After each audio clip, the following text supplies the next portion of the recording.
ശരിക്കും പറഞ്ഞാൽ എപ്പോഴൊക്കെ ബാസ്ക്കറ്റ്ബോൾ എന്ന് കേൾക്കുമോ അപ്പോഴൊക്കെ ഞാനൊരു 10-12 വർഷം പിറകിലേക്ക് പോകും. 7ാം ക്ലാസ്സിൽ പഠിക്കുമ്പോഴാണ് ഞാൻ ആദ്യമായി അവനെ കാണുന്നത്. അവൻ്റെ പേര് സനൂപ്. പഠിക്കാൻ മിടുമിടുക്കൻ. അധികം ആരോടും സംസാരിക്കില്ല. പക്ഷേ മുഖത്തെപ്പോഴും ഒരു ചിരിയുണ്ടാകും. ആദ്യമൊന്നും അത്ര ശ്രദ്ധ കൊടുത്തില്ലെങ്കിലും പിന്നീട് എപ്പോഴോ അവൻ എൻ്റെ ശ്രദ്ധ പിടിച്ചു പറ്റി. കൂടാതെ ആൾ നല്ലൊരു ബാസ്ക്കറ്റ് പ്ലെയർ കൂടിയാണ്. ശരിക്കും പറഞ്ഞാൽ സ്പോർട്സിനോട് ഒട്ടും ഇഷ്ടമില്ലാത്ത ഞാൻ അവൻ ബാസ്ക്കറ്റ് ബോൾ കളിക്കുമ്പോൾ മാത്രം എങ്ങനെയാണ് ഫസ്റ്റ് ആ ഗ്രൗണ്ടിൽ ഉണ്ടാകുന്നതെന്ന് ഇപ്പോഴും അറിയില്ല.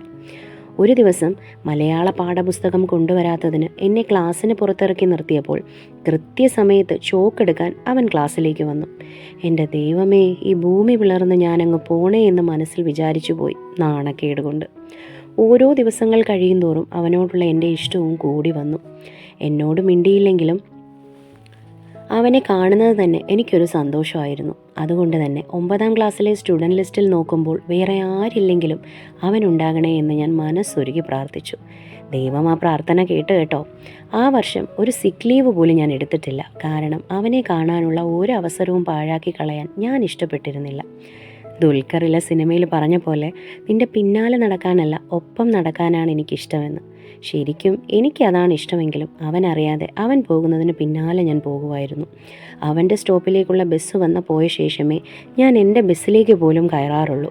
അങ്ങനെ എൻ്റെ ജീവിതത്തിലെ പ്രിയപ്പെട്ട ആരോ ഒരാളായി അവൻ മാറിക്കഴിഞ്ഞിരുന്നു. ചില സമയങ്ങൾ ബുക്കിൻ്റെ ബാക്കിൽ ഫ്ലെയിംസ് നോക്കി കളിക്കുമായിരുന്നു, എൻ്റെയും അവൻ്റെയും പേര് വെച്ചിട്ട്. മറ്റ് ചിലപ്പോൾ റോസാപ്പൂ എടുത്തിട്ട് ഓരോ ഇതൾ പൊഴിച്ചു നോക്കും, അവൻ എന്നെ ഇഷ്ടമാണോ അല്ലയോ എന്ന്. അങ്ങനെ കുറേ പ്രാന്തുകൾ. അങ്ങനെ 10ാം ക്ലാസ്സിലെത്തിയപ്പോൾ പ്രതീക്ഷിക്കാതെ ക്ലാസ്സിൽ പുതിയൊരു കുട്ടി വന്നു. ഒരു സുന്ദരി, പഠിക്കാനാണെങ്കിൽ മിടുക്കി, ആര് കണ്ടാലും നോക്കി പോകുന്ന സൗന്ദര്യം. എൻ്റെ സമാധാനം പോയെന്ന് പറഞ്ഞാൽ മതി. അവൾക്ക് സംശയം ചോദിക്കാൻ അവൻ മാത്രമേ ആ ക്ലാസ്സിലുള്ളൂ എന്ന് തോന്നിപ്പോകും. അതുപോലെയാണ് എപ്പോഴും വന്ന് അടുത്തിരിക്കുന്നത്. ദൂരെ നിന്ന് അത് കാണുമ്പോൾ എനിക്ക് വരുന്ന ദേഷ്യം, എൻ്റെ ദൈവമേ, വീട്ടിലിരുന്നാൽ പഠിക്കാൻ പോലും തോന്നില്ല. ഈ ചിന്തയൊക്കെ മനസ്സിൽ കയറിയിട്ട് ഒരിക്കൽ പ്രാർത്ഥിച്ചു കൊണ്ടിരുന്നപ്പോൾ എങ്ങനെയെങ്കിലും എനിക്ക് ഈ സ്കൂളിൽ നിന്ന് പോയാൽ മതിയെന്ന് വിഷമം കൊണ്ട് ഞാൻ ദൈവത്തോടൊന്ന് പറഞ്ഞു പോയി. ദൈവം അപ്പോൾ തന്നെ അച്ഛനൊരു ട്രാൻസ്ഫർ കൊടുത്ത് ആ പ്രാർത്ഥന അങ്ങ് സീൽ ചെയ്തു. 10ാം ക്ലാസ് തീരുന്ന അവസാന ദിവസം എല്ലാവരോടും യാത്ര പറഞ്ഞ് ഞാൻ ആ സ്കൂളിൽ നിന്ന് ഇറങ്ങുമ്പോൾ കൂട്ടുകാരുമൊത്ത് നിൽക്കുന്ന അവനെ ഞാൻ ഒന്ന് നോക്കിയതേ ഉള്ളൂ. യാത്ര പറയാൻ പോയിട്ട് ഒന്ന് ചിരിക്കാൻ പോലും എനിക്ക് പറ്റിയില്ല. എൻ്റെ നെഞ്ച് നീറുകയായിരുന്നു. അത്രമാത്രം അവൻ എനിക്ക് പ്രിയപ്പെട്ടതായി മാറിക്കഴിഞ്ഞിരുന്നു എന്ന് ഞാൻ അന്ന് മനസ്സിലാക്കി. അന്ന് വീട്ടിൽ വന്ന് ഞാൻ ഒരുപാട് കരഞ്ഞു. ഒരിക്കലെങ്കിലും അവനോട് എനിക്ക് നിന്നെ ഇഷ്ടമായിരുന്നു എന്ന് പറയാമായിരുന്നില്ലേ എന്ന് ഞാൻ സ്വയം പഴിച്ചു. പിന്നീട് പുതിയ സ്കൂൾ, പുതിയ ജീവിതം. ആ തിരക്കുകളിലെല്ലാം മറക്കുമെന്ന് വിചാരിച്ച ഞാനാണ് മണ്ടി. എവിടെ നോക്കിയാലും അവൻ്റെ ഓർമ്മകൾ തന്നെയാകും എനിക്ക്. പക്ഷേ ഞാനത് ആസ്വദിക്കുകയായിരുന്നു. ആരെയും അറിയാതെ, ആരെയും അറിയിക്കാതെ, ആരും അറിയാതെ ഇങ്ങനെ മനസ്സിൽ പ്രണയിക്കുന്നത് ശരിക്കും എന്ത് സുഖമാണ്. അങ്ങനെ വിളിക്കുകയോ മെസ്സേജ് അയക്കുകയോ ഒന്നും ചെയ്യില്ലെങ്കിലും അവൻ്റെ എല്ലാ ബർത്ത്ഡേക്കും അവനെ വിളിച്ച് ഞാൻ വിഷ് ചെയ്യും. അതെനിക്കൊരു നിർബന്ധമായിരുന്നു. അങ്ങനെ 4 വർഷങ്ങൾ കടന്നുപോയി. പിന്നീട് ഞാൻ അവനെ കാണുന്നത് ഒരു ഫ്രണ്ടിൻ്റെ കല്യാണത്തിന് വെച്ചാണ്. വലിയ മാറ്റങ്ങളൊന്നും വന്നിട്ടില്ല അവന്. പക്ഷേ ആ ചിരി കുറച്ചുകൂടി ഭംഗി വന്നിട്ടുള്ളതായി എനിക്ക് തോന്നി. സുഖവിവരങ്ങളും പഠിത്തത്തെ പറ്റിയും മാത്രം ഞങ്ങൾ സംസാരിച്ചു. അന്ന് പിരിഞ്ഞു. ഒരിക്കൽ വാട്സപ്പ് സ്റ്റാറ്റസ് നോക്കുമ്പോൾ ആരെയൊക്കെയോ കുറേ ഫ്രണ്ട്സുമായിട്ട് ചിരിച്ചു നിൽക്കുന്ന ഒരു ഫോട്ടോ. അതിലൊരു പെൺകുട്ടി അവൻ്റെ തോളിൽ കൈവച്ചിരിക്കുന്നു. അത് കണ്ടപ്പോൾ എന്തിനാണ് എനിക്ക് വിഷമം വന്നതെന്ന് ഇപ്പോഴും അറിയില്ല.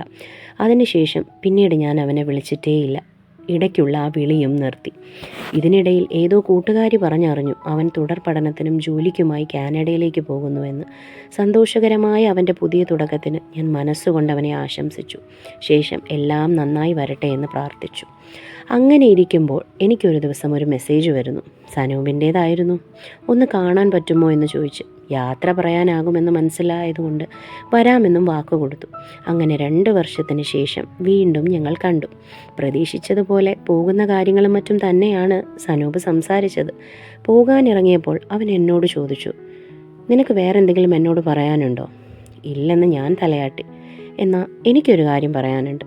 എന്താ പറയാനുള്ളത്? താഴ്ന്ന സ്വരത്തിൽ ഞാൻ ചോദിച്ചു. എന്നെ ഞാൻ പോലും അറിയാതെ സ്നേഹിച്ചൊരു കുട്ടിയുണ്ട്. എപ്പോൾ മുതലാണെന്ന് എനിക്കറിയില്ല. പക്ഷെ ഞാൻ എവിടെയുണ്ടോ അവിടെ അവളും ഉണ്ടാകും. സ്പോർട്സിൽ അവൾക്ക് ഒട്ടും താല്പര്യമില്ല. പക്ഷേ എൻ്റെ ബാസ്ക്കറ്റ്ബോൾ കാണാനും പ്രോത്സാഹിപ്പിക്കാനും അവൾക്ക് വലിയ ഇഷ്ടമായിരുന്നു. പലപ്പോഴും നോട്ട്സ് എഴുതാൻ എനിക്ക് തരുന്ന ബുക്കിൻ്റെ ബാക്കിൽ എൻ്റെ പേര് വെച്ച് ഫ്ലെയിംസ് വെട്ടി നോക്കിയിരുന്നത് ഞാൻ കണ്ടിട്ടുണ്ട്. ഞാൻ ബസ് കയറി പോകുന്നത് വരെ എന്നെ വെയിറ്റ് ചെയ്തിട്ട് ഒടുക്കം സ്വന്തം ബസ് പിടിക്കാൻ ഓടുന്ന ആളെയും ഞാൻ കണ്ടിട്ടുണ്ട്. എന്നോട് ആരെങ്കിലും മിണ്ടിയാലോ അടുത്തിരുന്നാലോ സങ്കടവും ദേഷ്യവും കൊണ്ട് ആ മുഖം ചുളിയുന്നതും എൻ്റെ ശ്രദ്ധയിൽ വന്നിട്ടുണ്ട്. സ്കൂൾ വിട്ടു പോകുന്നു എന്ന കാര്യം ഞാനൊഴികെ ബാക്കി എല്ലാവരോടും പറഞ്ഞപ്പോൾ തന്നെ ആ മനസ്സിൽ എനിക്കുള്ള സ്ഥാനം ഞാൻ മനസ്സിലാക്കി കഴിഞ്ഞതാണ്. എങ്കിലും എന്നെങ്കിലും അതെല്ലാം എന്നോടൊന്ന് തുറന്നു പറയുമെന്ന് ഞാൻ പ്രതീക്ഷിച്ചു. 4 വർഷത്തിന് ശേഷം നിന്നെ കണ്ടപ്പോൾ എനിക്കുണ്ടായ സന്തോഷം അതേ കണ്ണുകളിൽ ഞാനും കണ്ടിരുന്നു. പിന്നീട് എന്തുകൊണ്ടോ കുറച്ചുനാൾ കഴിഞ്ഞപ്പോൾ മെസ്സേജും വിളിയും ഒന്നുമില്ല. അപ്പോൾ തോന്നി ഇനിയും കാത്തിരുന്നിട്ട് കാര്യമില്ല, ഞാൻ തന്നെ തുറന്നു പറഞ്ഞാലേ ഇതിനൊരു മറുപടി കിട്ടുള്ളൂ എന്ന്. നമ്മൾ 2 പേർക്കും അങ്ങോട്ടും ഇങ്ങോട്ടും ഇഷ്ടമായ സ്ഥിതിക്ക് അപ്പം എങ്ങനെയാണ് കാര്യങ്ങൾ? ഞാൻ വീട്ടിൽ വന്ന് ചോദിക്കട്ടെ, ഞാൻ പോകുന്നതിന് മുൻപ് എനിക്ക് ഈ മോളെ കെട്ടിച്ചു തരുമോ എന്ന്? എൻ്റെ ദൈവമേ, ഞാൻ എന്താ ഈ കേൾക്കുന്നത്?